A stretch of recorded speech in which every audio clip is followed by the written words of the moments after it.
পায়েল সোম কিচেনে আপনাদের সকলকেই স্বাগত। আজকে আমি আপনাদের সাথে শেয়ার করব কিভাবে রুই মাছের ঝোল বানাবেন। একেবারে রুই মাছের পাতলা ঝোল কিভাবে বাড়িতে তৈরি করবেন সেই রেসিপিটাই শেয়ার করব। যারা মাছ রেসিপি তৈরি করতে পারেন না, অলরেডি আমার চ্যানেলে অনেক মাছ রেসিপি দেওয়া আছে, আপনারা একটু দেখে নেবেন। আমি তার জন্য রুই মাছ নিয়ে নিয়েছি 500 গ্রাম।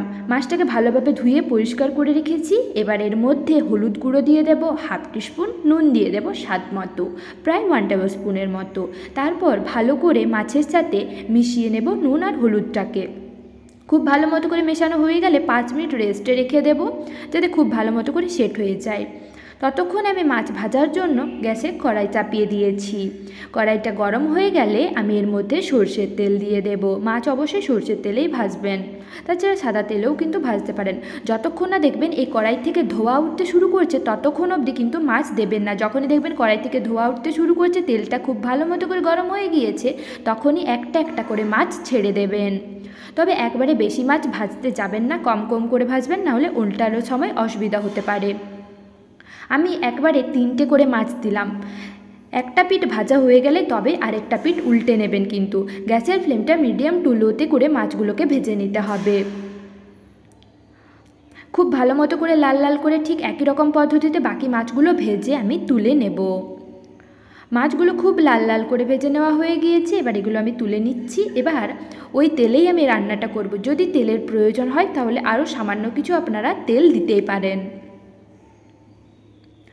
আমি এখানে আরও প্রায় 2 টেবিল স্পুনের মতো তেল অ্যাড করলাম।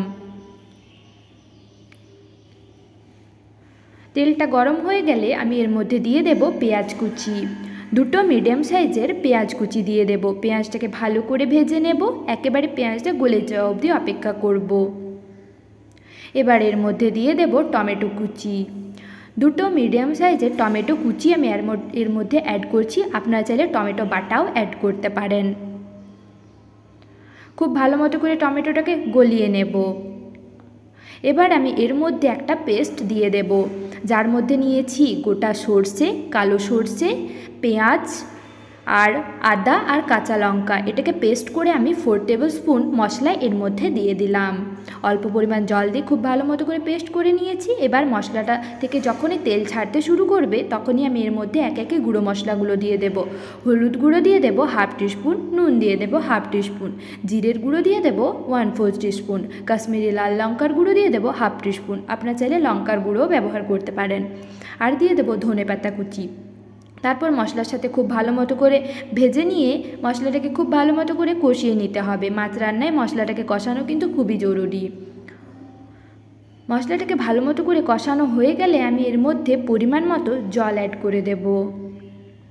আমি এখানে 1.5 কাপের মতো জল অ্যাড করছি। 1.5 কাপ জল দেওয়ার পর ঝোলটাকে খুব ভালো মতো করে নাড়াচাড়া করে নেব আর ঝোলটা ফুটে ওঠা অবধি অপেক্ষা করব।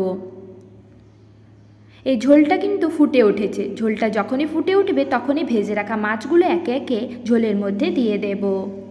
আর মাছ দেওয়ার পর খুব বেশি কিন্তু নাড়াচাড়া করবেন না, না হলে মাছগুলো ভেঙে যেতে পারে, তাই হালকা একটু নাড়াচাড়া করে নেবেন। প্রায় 5 মিনিট মাছটাকে ভালো করে ফুটিয়ে নিয়েছি। এবার এর মধ্যে আমি অ্যাড করে দেব গরম মশলার গুঁড়ো হাফ টিস্পুন আর কিছু ধনেপাতা কুচি ছড়িয়ে গার্নিশিং করে দিলাম। তৈরি হয়ে গেল রুই মাছের পাতলা ঝোল। ভিডিওটি ভালো হয়ে থাকলে অবশ্যই লাইক, শেয়ার, কমেন্ট করতে ভুলবেন না। আর আমার চ্যানেলে নতুন হয়ে থাকলে অবশ্যই আমার চ্যানেলটি সাবস্ক্রাইব করে পাশে থাকা বেল আইকন প্রেস করতে একদমই ভুলবেন না, যাতে সবার আগে নোটিফিকেশান আপনাদের মোবাইলে চলে যায়।